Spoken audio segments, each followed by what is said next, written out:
What's good, everybody? Joey J. Ping here, checking in live, man. RespectMyRegion.com, baby. We're here on the debut episode of the first, that's what I mean by debut, the first episode of the Cannabis Testing Podcast, brought to you guys by Infinite Chemical Analysis Labs.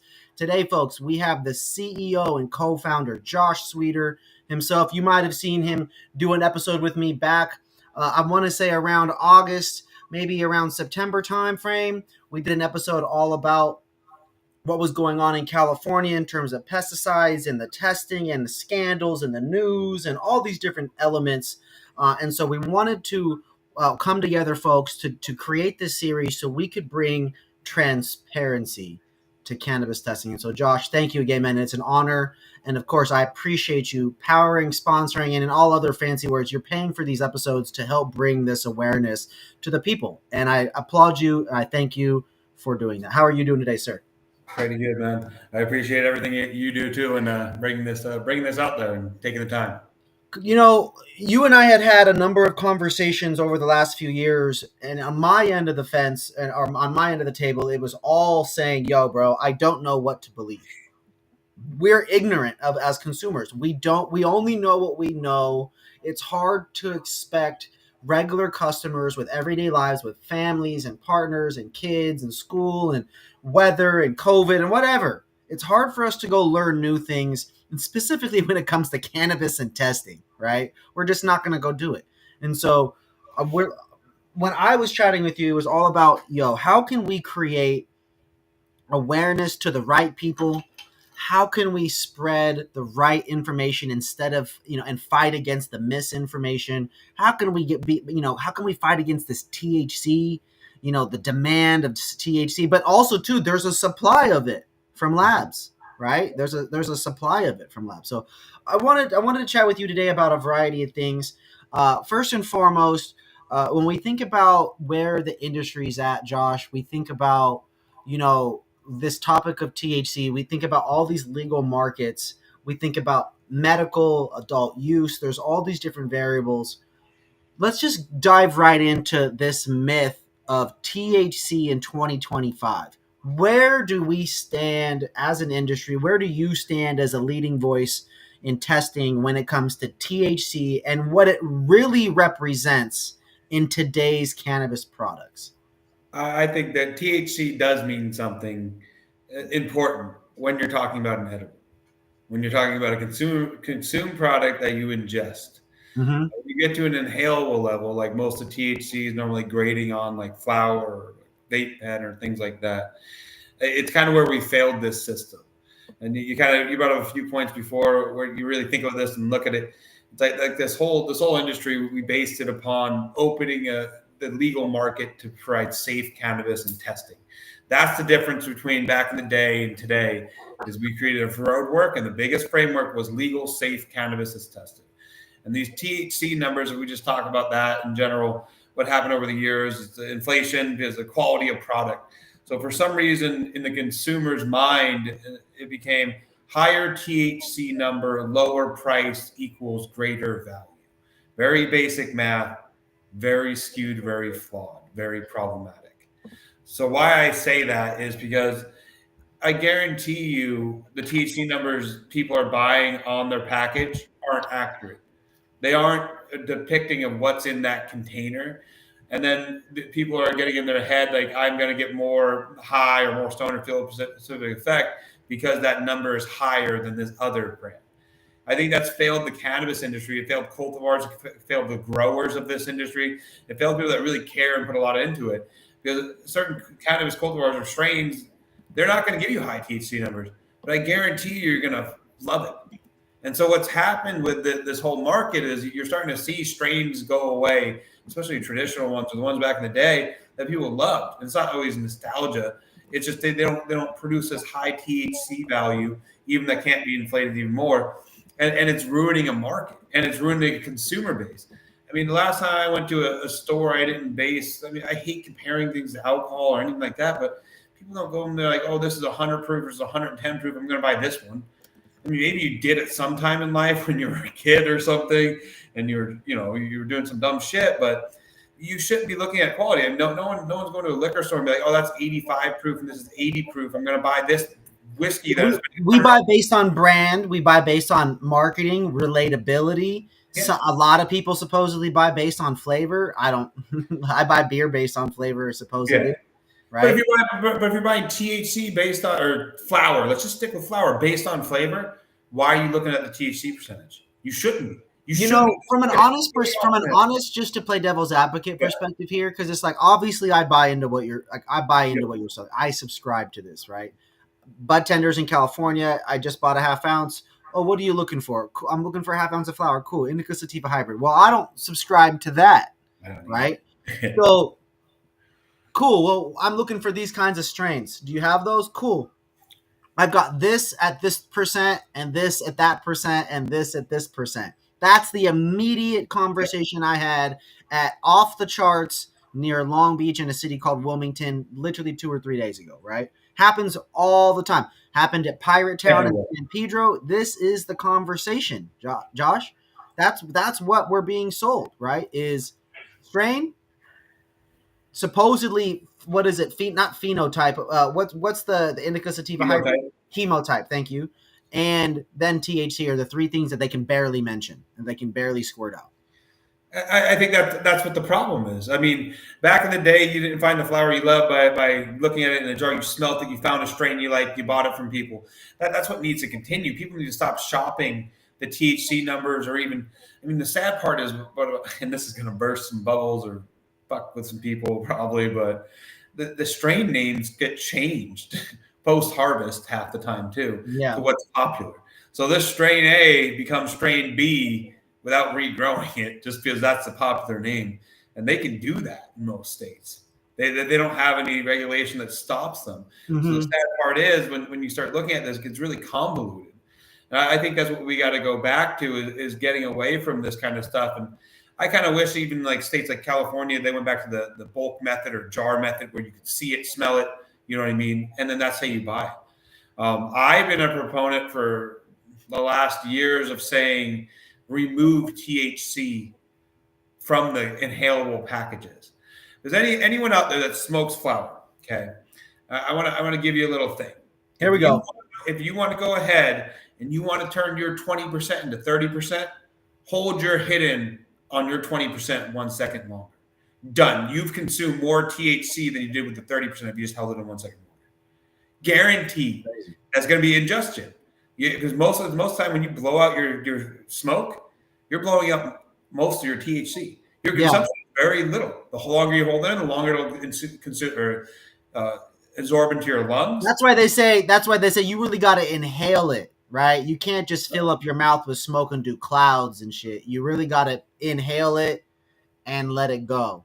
Yeah, and because it absorbs THC, so like if you want to turn your 20 into 30, hold it for another second. Done.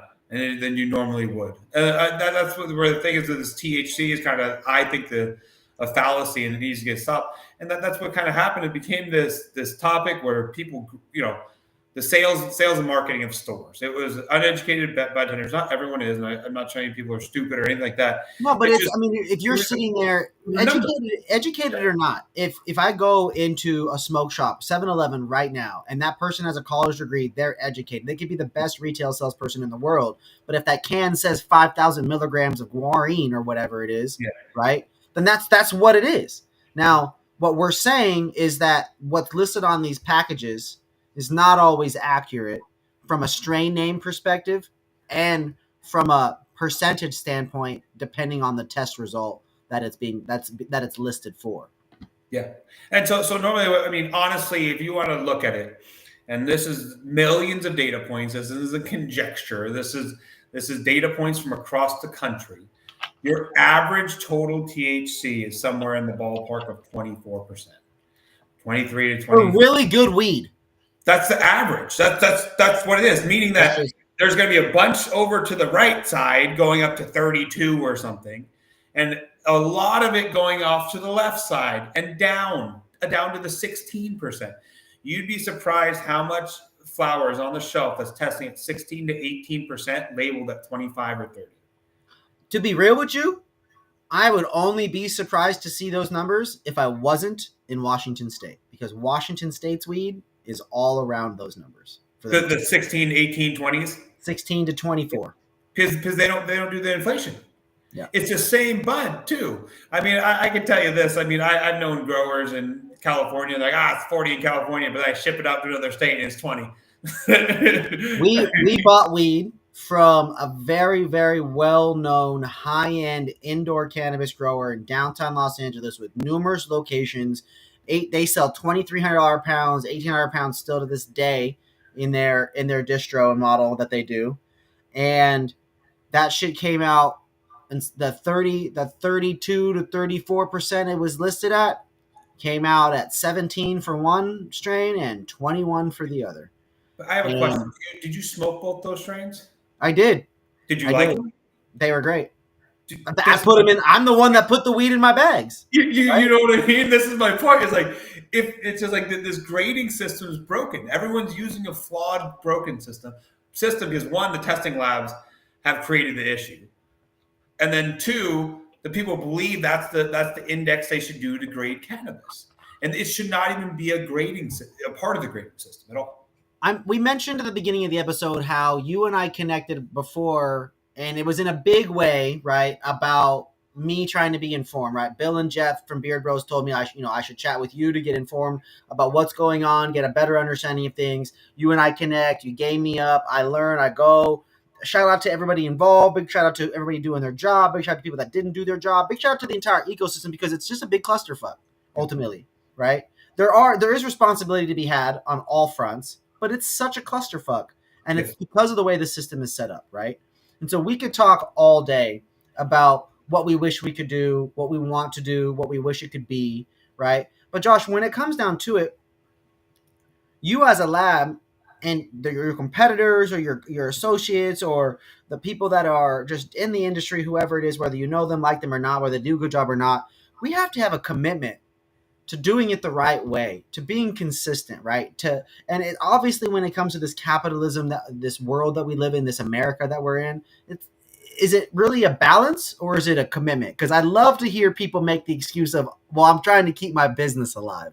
I love to hear that. As a patient, I love to hear that people are putting their business ahead of my patient. Yeah. You know? So yeah, I completely agree with that. I think it goes a step further. I would say when you go to the testing labs, because testing labs, like scientists, have something called scientific integrity, and that we all have a better understanding of what we're actually doing here. We're doing the science part, we're doing the consumer safety, things like that. And if you let that slide, you're not a real scientist in this industry, or a scientist in general, because you're in here for consumer protection, consumer safety. Like I've said this before, but like my client is, let's say you growing the cannabis, but my real client is not you. That's the person who pays me. My real client's the guy on the street buying the cannabis product, the guy that really wants to know the real number, the guy that wants to know it's a safe product, doesn't contain pesticides or whatever other contaminant it is. That to me, to the scientist in this industry, that's our actual our customer, even though they've never paid us or never met us or anything else. It's to keep that integrity high. And that's the last strain that should always break in these ecosystems. It's that the pressure can be given from a producer, from anyone, not letting people their names, but the backbone of this industry should have been held up by the scientists. And the shitty part about this industry, excuse my language, it is not enough of the labs are actually scientists. So that's where the real problem came in. And this isn't only a cannabis industry problem. People are like, oh, there's so much negativity with testing. This has happened across time. I mean, not too long ago in the early 2000s, late 90s, you were talking environmental testing fraud. And then consumers were actually the public. The government was doing the paying to the labs. The fraud was happening to get the contracts. And it put everyone in harm's way because of mass pollution problems, and they weren't getting accurate testing. You know what happened to those people? The government prosecutes some of those lab owners, and they went to federal prison, because that's what realistically we're doing. We're not just doing potency puffing or THC inflation. That's like the start of it. But like all this stuff, it goes back to who should be running these labs and why this should be done. That's why I have so much passion. We're here to do things right, and I'll keep fighting. I've never tried to game $1 out of this industry. I've been the person who says, you know what, if we end up going out of business in 2 months because of it, and so be it. I'm going to die on my sword doing this the correct way, and never kind of flip the other way. With you being so focused on transparency, accuracy, integrity, right? Right? It's real hard science. What is it that you enact, employ, integrate? You know, what are your labs like? What are those people Yeah. like in your team to help separate you, Infinite Chemical Analysis, InfiniteCAL for short, from these other groups? Because again, when we're talking about the ignorance of us as consumers, I don't know what the U.S. Food and Drug Administration is doing to slap McDonald's on the wrist. I don't know what they're doing to Albertsons and Safeway and Kroger when they don't store food properly, right? So what is happening in your world, in your business there, and also too, just because I mentioned those other big regular world industries, Josh, what is the oversight like for you guys? Yeah. So I mean, the oversight. So kind of my labs are our labs. So we founded the company with chemists. Like I run a staff of 80% scientists. I'm a chemist myself. My business partner's a chemist, and like kind of you kind of surround yourself. You end up flocking the similar people, just like groups or friends. You know what I mean? You don't ever end up with weird matches of people. So like people that hold high scientific integrity and everything else, and learning and knowledge and all this, we flock the same kind of people. So we end up surrounding ourselves with people. I mean, I've joked before, if I told one of my people to cheat on a test, they would probably turn me into the fucking DCC and fucking quit. You know what I mean? Because Wow. that's the people we surround ourselves with. I couldn't even tell my employees to do something wrong because they're just as like ingrained with scientific integrity as we are. That's kind of how we always differentiate ourselves. I'm not saying no one else does that out there. I'm just saying that's one thing we pride ourselves on, because we surround ourselves with the right people. Yeah. The whole thing about other industries being, or how we're scrutinized or looked at. I mean, so depending on the state regulation, most of it's pretty easy, and they're taking a step back. I mean, in my opinion, the state regulators are kind of at the realization of maybe the testing labs are a problem in a lot of states, and they're digging into it now. Maybe it's just some people made a lot of noise out there. Maybe I'm one of them. Maybe not. I don't know. But I think it's time. I've always told every regulator, like, hey, if you want the first stop to be my lab and be the most strategic, go ahead. You can turn every stone and you're not going to find anything. You can look at any data point. You want to come in, I'll walk you in and walk you through everything. I mean, I'm not hiding anything. And I think that's the problem is what you do. In other industries, though, you do get more intense audits and things of that nature. So in a lot of other industries where we're at. Hold on, I don't want to gloss over that. Okay. People in cannabis feel the opposite of what you just said. They feel like we're the one getting hogtied. But what did you just say? In the testing community, we're not, because you got to remember, you have to have a different level staff. You have to have the scientists and the people that know what they're doing come in. I'm not saying they don't now.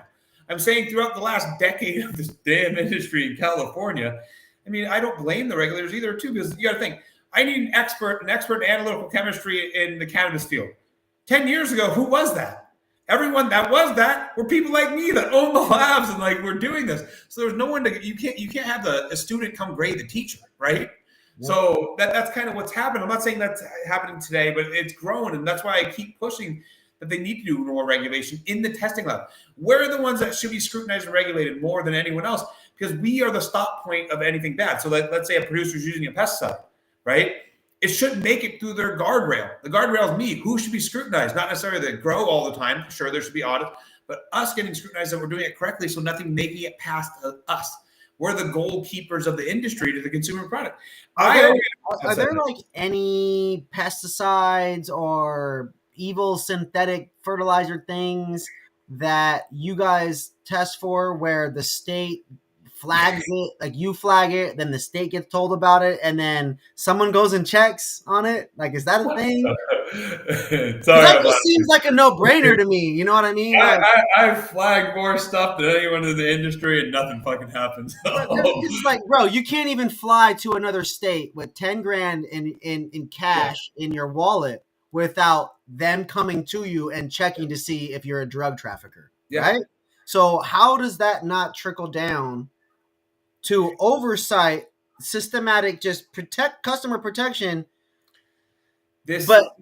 That's where we fail. I mean, as like a community, in my opinion, is the industry. Like Oh my gosh. when you bring up to a regulating body or you counter anyone, like this is what's happening, or this is the truth. Let's say there's 10 other pesticides in half the cannabis products out there at very high levels that are extremely dangerous.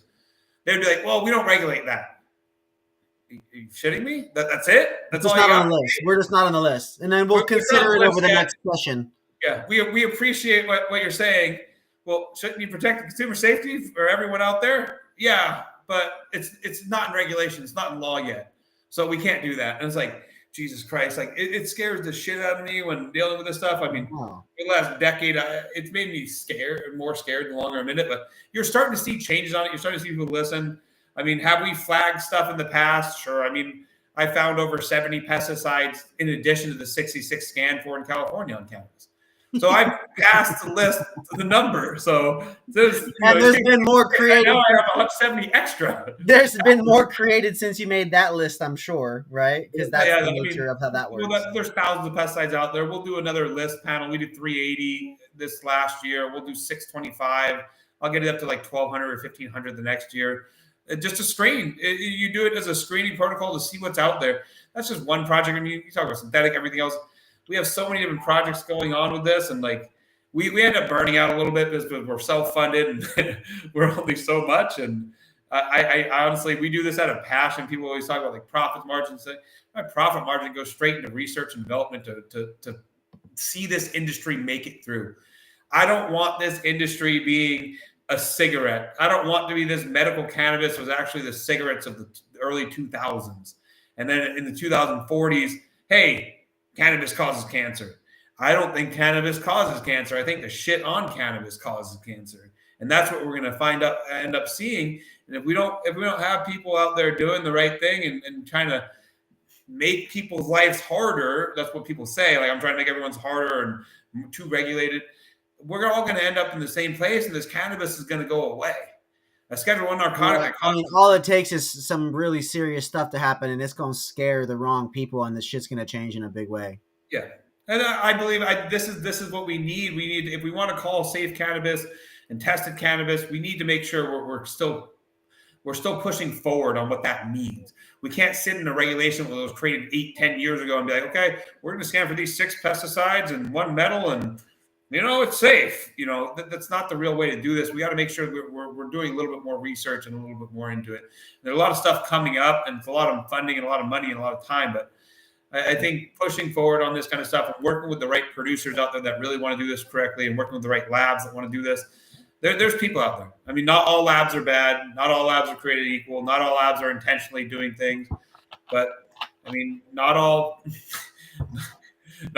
teachers or not all students should be teachers. And what I mean that is not everyone qualified to run a lab is running labs. People should really look into that. I want to peel back some additional layers on individual consistencies within the testing ecosystem for specific product categories. When I first spoke with Bill and Jeff about the pesticide testing and accuracy, and they were talking to me about their products and how they preferred to work with you for quite some time on it, they mentioned specifically a category, which was oil and RSO. And I don't know if they said edibles to me, but they mentioned edibles as well. And the importance of accuracy within medical-centric products, right? RSO being theirs, right? And this was a very core focus because it was like the concept of lab shopping is not the problem to me. It's what you end up purchasing from said lab that ends up becoming the problem, right? And which is just the service and then the inflated result if that's part of it, right? But when you think about the detriment that can have to your brand, I want to focus on that. So if your specialty is accuracy for potency, for pesticides and heavy metals and all these different things that the state requires, right? What benefits does that, and this is going to sound maybe dumb to some people or crazy to others, but like, let's just really beat a dead horse here. What are the actual benefits of having an actually accurate product that isn't inflated, that maybe doesn't beat potency of these other products all the time? It's consistency and honesty to your consumer, and creating a quality product that's always the same. To trust the consumer base. To tell the truth, like the honesty with the flour and all that have accurate numbers in this industry, it's a detriment. It's not a benefit. I mean, honestly, it's created a lot of problems for people going out of business and things of that nature. You stick to like RSO and medical stuff. Why people like I appreciate Jeff and the Beer Bros. It's because they use us because they want consistency, because they want to make sure that that medical patient is going to be getting the accurate amount. They don't want to put 2,000 milligrams on something and it's really 1,500, and someone's dosing it, and then the next time they're trying to do it, they can't get the right dosage. And that's where the quality comes in, and that's what people really want. I mean, let alone like we give great quality analytical service. I mean, but also customer service and everything else. We have some of the best of that too. So we really push a lot of this stuff to be a quality testing lab, and it's a detriment if you do accuracy and precision on this stuff to some people. But again, one thing we've always shined at my lab is business to business sales. So what I mean by that, what people don't understand is most industry is selling product within itself. So someone grows a flower, they're selling it to an extractor who's selling it to an edible manufacturer who's selling it to a white labeler. It's being passed around, So what we've always prided ourselves on is people would be like, hey, I want an InfiniteCAL COA, I'm not going to buy your fucking product. And I don't give a shit about that COA. I know that lab is bullshit. I don't care what that number says, that THC number. I know it's not correct. I don't care what those potency results or pesticide results are. They're probably not right. Go run it at Infinite, or I'm not going to buy it. That's what we've seen over the years, and that's what we built a lot of trust with this industry. Is they know we're not bought and sold one. I don't care if my mom made the product. She's getting the same fucking result as if whoever ran it. It doesn't matter. And that's what we've always done. We've treated people right in that manner, and then they don't end up causing problems down the line. I think there are people in this industry still that really do care about the patient. So I was talking about this industry, thinking about the other day. It's just this industry started with a lot of people that really were eccentric about why we're doing this. Cannabis for the people, medicine for the people, not dollars for me and dollars for my company. And really, really looking at it as like what we're doing is a change and a movement to this industry or this world. And I feel like a lot of those people either got burnt out, kicked out, ran out of this industry. And it sometimes saddens me to think like those are the people that really cared about the quality testing and everything else. I'm not saying those people aren't left. There are. But at the same time, when you talk about lab shopping, if you're doing like any of these companies out there doing lab shopping, any large company in the world, traditional companies, you have a standard operating procedure, an SOP, and a protocol when hiring a laboratory. And you should be qualifying your laboratory, not qualifying your laboratory of how bad are they at accuracy and how much do they inflate, how many pesticides do they miss when I give them pesticides. That's the opposite of what you're actually supposed to do as a company that uses analytical testing services. You should have a protocol that does the opposite of that. And that's what we don't see a lot of in this industry. And it's more of the opposite. Hey, I need to make the money. I can't fail this sample, things like that. I think it will change. I think it has changed in the last 12 months some. But I think we have a long way. And if we don't stop talking about this stuff, and that's why I appreciate you kind of throwing this podcast together. This is the stuff like people don't hear. And the same conversation about the people in this industry for the right and the good. We were talking about this. We haven't even gone to the juicy stuff yet. I haven't even said the word irradiated yet. But thinking about like it's the same thing. The industry knows exactly what the hell's going on. Like the industry's small, as in like what is it, 7 degrees of separation to anyone in the world. In the cannabis industry, there's 1 degree of separation at most. If you know anyone in this industry, you have 1 degree of separation. Everyone can connect everyone. Everyone knows what's going on. Everyone knows the truth. Anyone saying like, "Oh, I don't know about potency." In the industry though, we can agree that consumers have no clue what's going on. That's what I was going to say. Is outside the industry, once you step out, they have no clue. They don't know like the world we live in. Just like I don't know the world they live in, their job or their lives. You know what I mean? I'm not going to say I'm a professional at anything else or anything. I'm professional. Well, let me counter this. Let me ask you some, because let's play devil's advocate and put you in the same position. You're a healthy guy. I've been around you. I can see you right now. You got them muscles. I know you got to feed them shits. You know what I'm saying? I've seen you scooping stuff into water and doing the workout fitness supplement grind. My brother, do you do that kind of same level of research for those products that you putting in your body there? I So do. I mean, it's safe to assume a couple things here. One, not everybody does that. Two, Yeah. people that want to do it will do it, right? And then Yeah. there's a variety. There's 57 other versions of people or whatever that'll do it. They'll do it at Walmart a little bit. They'll ask an idiot at some retail store. They'll Google it. They'll go on WebMD and Google their symptoms. Whatever it is, right? We're all going to do our version of research, right? But there's going to be varying factors to that. The cannabis people, consumers, for those consumers that watch this, YouTube, if you're watching, Twitch, if you're watching, LinkedIn is industry, Facebook, if you're watching, this is huge for you guys, okay? You gotta look more into how the flower is grown, who made the edibles. Do you notice that the edibles say 9.6, 8.8? Does it say 11 on the bag? Is it less than 100 milligrams? Is it more? If you notice a brand with variation all the time, they're not dialed in for consistency, right? And it's okay to have a fun recreational product, right, Josh? It's okay to go have a beer if you're into a beer. It's Yep. okay to go get some wine, right? Do they measure it out perfectly every time they pour you a shot? No, right? It's just 1 count, 2 count, cool, go, right? That kind of thing. So, but we've got to strive for a better experience for our customers, for our consumers. As an industry, we need to elevate the standard of consistency, elevate the standard, and work towards a greater consistency overall. We understand the business of it. Obviously, we can't understand the reality of your labor, your fees, your how many cameras you have at your facility. You know, you're the owner and you got to put in all the work. Like, I get it, but guess what? Go back to what I said, Josh, about I've had kidney stones 17 times in my life. Go back to my ER debt. Go back to how sick we can get by smoking weed that has the variety of aspergillus and molds and mildews or whatever it is. Who knows? Whatever the issue is. Because every human, Josh, let's see, scientifically, is every human the same? No. So just because it's okay for you and passes barely for somebody for you, is that okay for the person who's at risk who can still go in that store? Is that fair to them? Right? It's not. And so we have to strive for more, Josh. And I appreciate your passion for this and your conviction for this issue and dedicating your, at least your adult life here and your scientific professionalism to being a scientist, to surrounding yourself with that same culture, and really driving and pushing that message forward.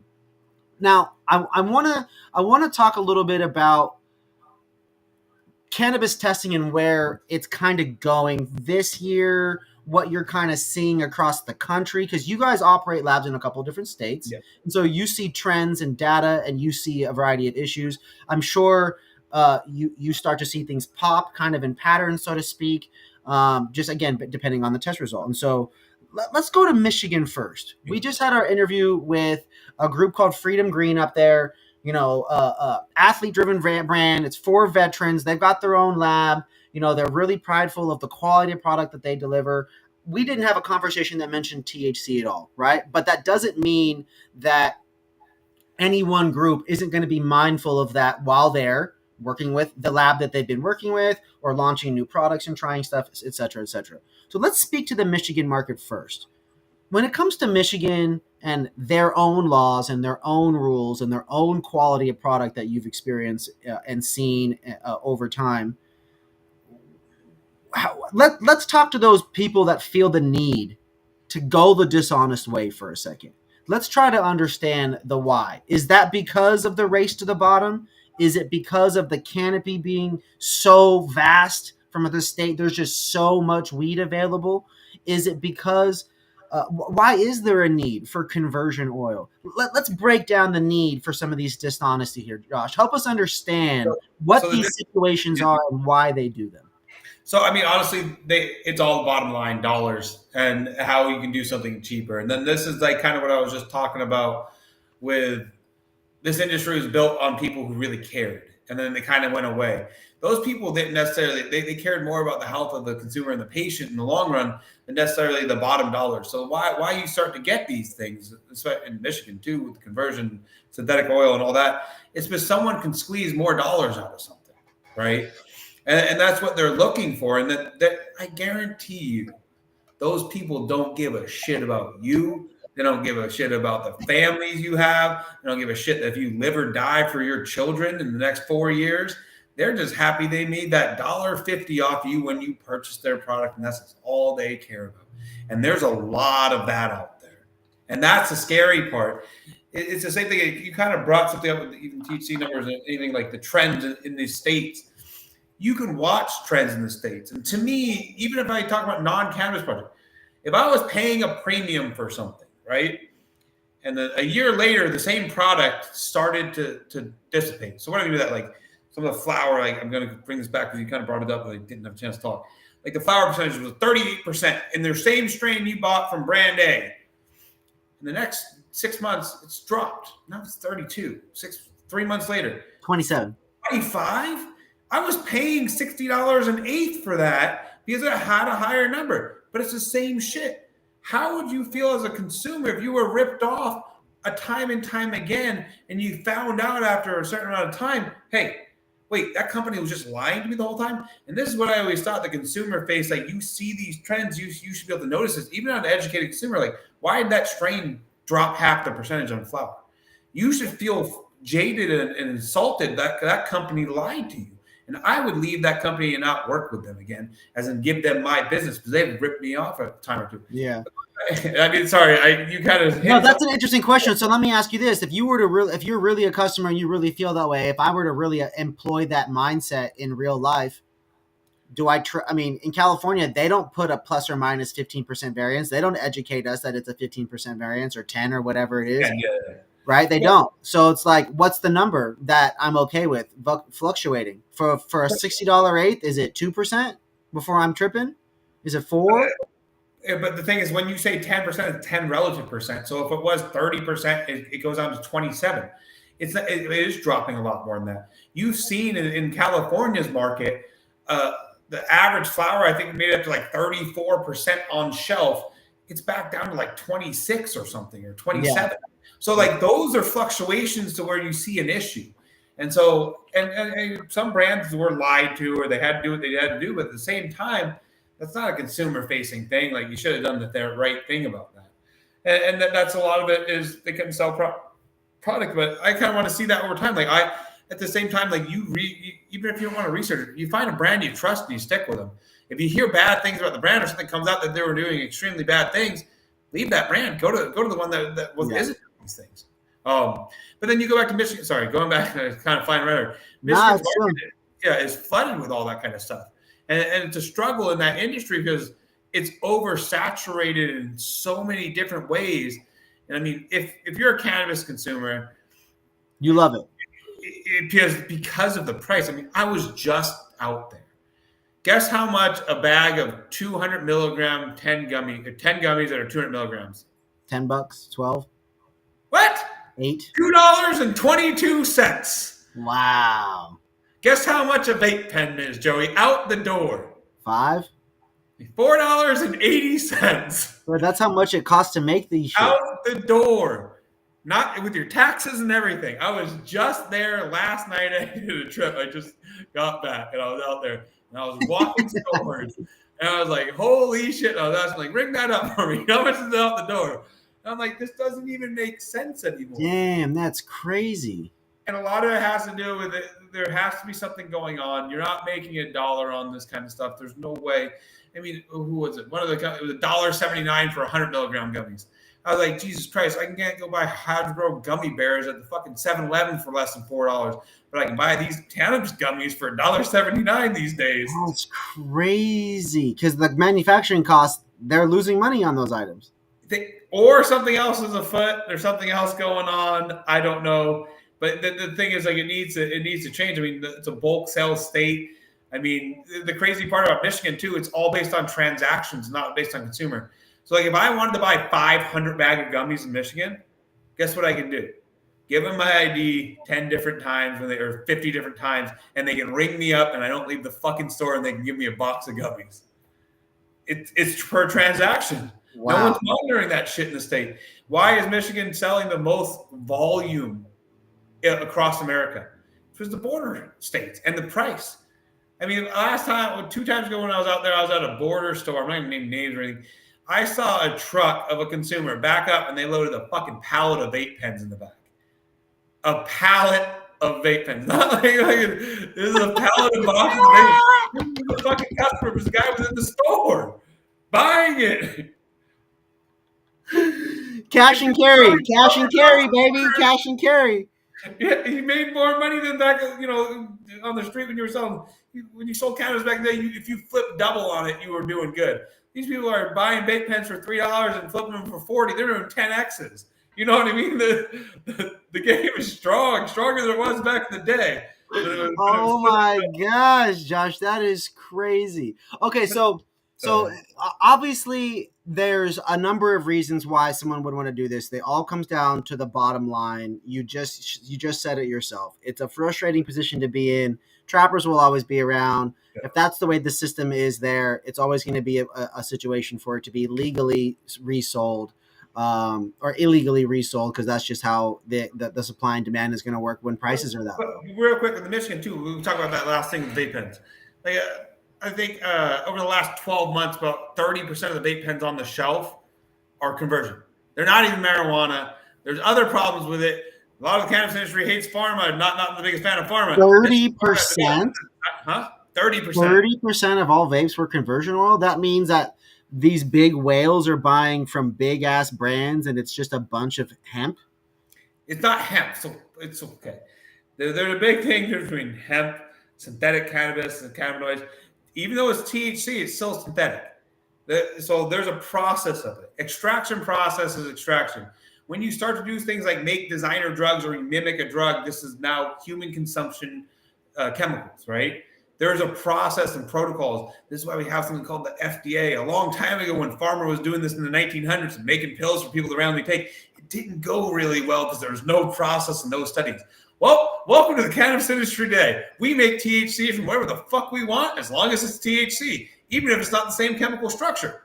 Who gives a shit? We sell it to the people, and let's see what happens to it. So are they making, like how a lot of drugs and foods and containers are derived from, like, gasoline products? Yeah. So similar. So they take CBD and do an acid catalyzed reaction to create. You probably feel like, what the fuck is this guy talking about? But they create delta 9. But during that process, you create other byproduct chemicals, because it's impossible to do chemistry without creating byproducts. You can try to quench it or control it, but you can't. Welcome to a whole natural products. Well, when you say byproducts, so you try to make some shit and some other shit gets made. And other stuff gets made, and those are things never found on a plant. So that's like an old pharma, an old pharmaceutical. They would make all sorts of byproducts. People would eat the pill, and then they would end up getting really sick or hurt after years because those byproducts sometimes, not just because the chemical that was in there, because they didn't do purification stuff. That's going on right now. That is rampant. This isn't just Michigan. Michigan's probably the worst state there is.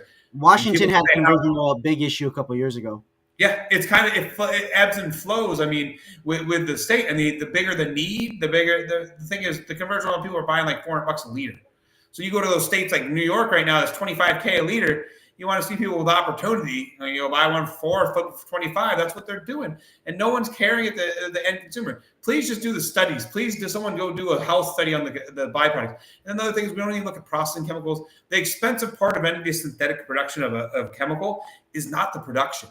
It's the cleanup at the end. So imagine it costs you $300 to do that synthetic conversion. The cleanup costs you $20,000 to make it a pharmaceutical grade.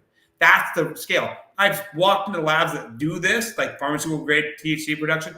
That's how much they pay a kilo to produce it.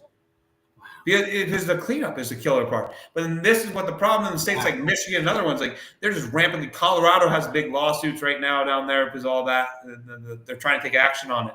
And it's just sad. And then you throw in all the other crazy synthetic cannabinoids that we're calling cannabinoids because they have a chemical structure that looks like THC or CBD. And it's like, shit, we're really playing with fire industry. Let's really clean this up. I know there's more. Yeah. Is it safe to be eating those minor alternative cannabinoid products that are at smoke shops across the country? In my personal opinion, if anyone that I cared about asked me about that, I'd tell them they're a fucking idiot if they eat that stuff. Wow. I'm very blunt with people. I wouldn't consume it myself. It's worse than consuming even if it's a brand name white labeled product from any of the big ones. I won't get us in hot water and name their names. I won't name the big names. I would there are bigger name brands that are probably doing it right, but there are more. It's like going to find a needle in a But if haystack. You're 30% stabbing your hand of in. certain markets is not what it's supposed to There's be. too much trash next to the golden thing. So there's one for every 500 or something like that. You understand what I'm saying? So Yes. that's why I would advise people never touch it. I personally think I get very concerned with it's pretty all we're doing is playing, lab rat with everyone. And then, but the part that really upsets me is when you sell it as cannabis products. So if you say, hey, this is a legal cannabis product that's tested and regulated and all that within a state, and it's actually not, this is the fucked up part. If someone comes in with all ill intentions, everyone has the right to do it. If someone goes out and smokes crack or buying meth, at least they know they're taking that risk. But when you say, hey, you're actually just smoking, cannabis that's legal and you're actually not, that's where that's where it gets to me. Because if people have self decisions to make and you understand the risk, don't hide behind things and lie. It's tough because a lot of people like to say, oh, no, it's still cannabis. And that's a big red flag for me when they say that, oh, that THCP, THCA, which is in cannabis, when they say that that's still cannabis. It's like saying, Joey, you're a human, but, you're really just water, like. I mean, so a lot of the cannabinoids are even found. THCPs maybe rarely ever found on a plant, maybe at best, but it's never synthetically produced. They're not doing the cleanup on the stuff. I mean, THCA, there's just an excuse to call flower, but most of that product on the shelf contains a lot of contaminants too. I've screened a lot of that stuff from all those gas stations and things. It's the failed stuff in the cannabis industry makes it to those shelves. The stuff that can't pass even those tests or even get remotely close. I've got a fun question for you. You ready? Can we do some fun ones now? Yeah. You were just explaining byproducts and conversions and molecular things. It was a lot. It was only about 7 minutes, but it was a lot for me. I smoked a joint, put it out, and in the entire duration. All right. So, okay, scientists, right? Surrounded by scientists, right? What's the most scientific way or scientist way you can describe getting high? Getting high? Yeah. I guess that's a hard one. Scientific way of getting high. To elevate your thoughts to a different level, to understand and recognize and develop different opinions about things. I think that people were really looking for some kind of like flick your lighter, chemical combustion. Like the act of doing it. I thought you were like you're hitting me with like Bob Marley quotes on a poster. Like I'm a different scientist. Most people who meet me would never guess that I'm a PhD chemist. I grew up a different route. I think we had similar hoods. You were on the east side of the case state. I was on the west side in Washington. Okay. Here's the deal. If you were gonna, I was gonna say, who would be that one brand you'd want to test to see what's the real deal? But we'll stay away from any of that. If you were gonna test, well, no, let's do this. Here's the idea. Remember when Elliot tested the food to see how clean it was? Yeah. Can we talk a little bit about the craziness within that and any kind of accuracies or inaccuracies from your world when you heard that? You know who tested that shit? Mm-mm. Me. Oh, really? Okay, perfect. So fill in the gaps there for me, please. It was too complex of a matrix. I mean, you did like a cheeseburger and some other things. These are really hard things to do. And then you were talking about masses. It's a very different thing. But I think that what Elliot was doing is the right thing to do. It raises the question of, is our weed cleaner than food? And in a lot of ways it is, and in some ways it's not. In 2018, I think I was doing that shit. I used to do a series. This is like back a long time ago. Where was it, on Instagram or something? This is old stuff. Like I had someone posted. I'm not very good at this stuff. But we were doing like comparing all the food products. So we would go out that week and buy 2 different things off the shelf and then do testing on it and screen it against the California pesticide list. This is California. We'd see what passes and fails compared to the edibles. The dicey part about all this is when you go into an inhalation product. We don't ever have studies and data out there what happens when you inhale any of these products. The thought process is inhalation will probably be a lot more hazardous to your house because it's going directly into your lungs and your bloodstream, and it's not being processed. So when you eat something, your body has the ability to process any of those chemicals. I mean, your stomach has a pH of 1, so you're getting a good chance of degrading any of these chemicals. When you're inhaling it goes directly into your bloodstream. No barriers. This is where the problem comes in with it when you compare those things. I'm happy to play that game with anyone that's interested in doing it. Like compare the. Yeah, man, I'm interested, bro, because no, for real, because like, bro, I buy these blueberries from up in Watsonville, and I get the strawberries from Carpinteria, and I get the garlic from Gilroy. It's like, Give me bro, a list of 5 different commodities next time, and I'll run like 3 different of each of them, and then I'll give you some. but at the same time, too, I also want to go get some. Like, think about consumer packaged good. Keyword package. Is all the dried fruit and nuts that we eat, all the trail mix that that's pushed on us as healthy? Is the chips? Is the Pringles chips the reduced fat? This is the problem with America, though, because the craziest part about all this shit is you go look at like the EU or anywhere else. The regulations on a lot of the pesticide contamination or food products is so much. It's like where the you know the varsity or the varsity team versus the fucking pro athletes. There's 2 different ballparks. We're not even competing, and then you look at this, and I'm not trying to say why does America have such many problems with health and all the other things. A lot of it goes back to the food we fucking eat. And then okay, well, let's just make our cannabis as dirty as a food. Well, wait, are we solving anything by doing that? We're just going to perpetuate the problems that we already have even more. The food, but the whole thing with processed foods and all that kind of stuff. I think that's where we get into a lot of troubles in America and the way what we've been doing. But if you go run any of this stuff in the EU, like it doesn't. Even you said nuts, right? You know what's crazy? We produce a lot of nuts in America, or peanuts and everything. Almonds, Cali, right? There's a whole testing protocol for nut testing. I actually was certified to do alpha toxin testing in nuts by the Nut Board. It sounds crazy, but I was the first one to do high resolution mass spec in the world doing it and certified. But guess what? We don't do that for America. We only do it for the EU, the exportation. We don't have to do it when we sell it within the country. Gee, so we sell to other countries, they do it to us, but we don't even do it for ourselves. Yeah, we don't do it for ourselves, but when we get it out of here, we go ahead and do it because there's more exportation. Nuts. It's one of those things. That's why I think we need to step up. We don't need to lean back and be like, oh, well, cigarettes allow this contamination and pesticides in it. Please don't compare something that I know is harmful and is going to kill people to something that like cannabis. Please don't. This whole concept of it's good enough this other way, it's good enough for this. That's a fucked up way of looking at it.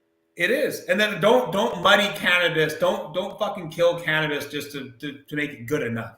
Yeah. Let's hold it above. We're going to be scrutinized because we're in an industry that's not necessarily everyone agrees with or believes in. But if you truly believe in this industry and what it can be and what it is.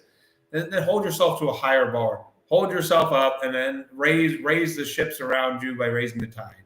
Hold yourself to a higher standard, folks. Words to consider, words for your brands and products to live by, for your product development team to adhere to, and remain committed and disciplined to execute upon. Josh, I really appreciate you for taking the time. We want to share this information for the people. This is something that you're quite literally putting your money and time where your mouth is with your passion with this, of helping people, sharing the science, giving the education. It might be a little too much for some people, but the point is, folks, is you guys have a direct line to understand cannabis testing with this kind of series, with Josh here as our sponsor and as a guest monthly for the foreseeable future, folks. So if you guys have any questions, feel free to reach out to InfiniteCAL.com. You can literally just search Infinite Chemical Analysis Labs. If you'd like to write out 4 long-ass words together, you can definitely search that. That's what I had to do to find the website, so you can definitely do that and go learn more there. And I have to encourage all cannabis companies in Michigan, California, and other brands across the world or country to consider reaching out and sending some samples to Josh and his team to determine if your current testing provider is really doing what they say they're doing. I think it's something to be said just to kind of credit check yourself, to give yourself a little audit, to really, see where you stand. It's a new year, which means another opportunity to do right going forward. And so I just want to raise that awareness and encourage that kind of culture and behavior within the brands. Josh, do you want to leave anything with the people before we get you out of here? I mean, what I would say to the people, stop believing in everything you hear. Always kind of do a little bit of research, shop with the brands and anything else that you can tell is doing something a little bit extra that promote the healthy products. Don't just sit there and buy the products based upon price, based on THC numbers. I guarantee you'll enjoy it better if you don't do that. and you actually find the products that you love and trust. Be more intentional with what you research, ask more questions, dive deeper, and don't always believe the things you hear. We encourage you guys to research what we're talking about here on this episode. We encourage you guys to reach out to other labs. It is simple to search Cannabis Testing Lab with your state name on Google and to send emails and ask questions. Whether or not they respond is part of the problem. It's part of the culture. It's part of the reality for all of them, right? It's not like the brands in the space are getting a ton of guidance from the legislature or a ton of guidance from labs. It's a how quickly can we get this product tested kind of world, right?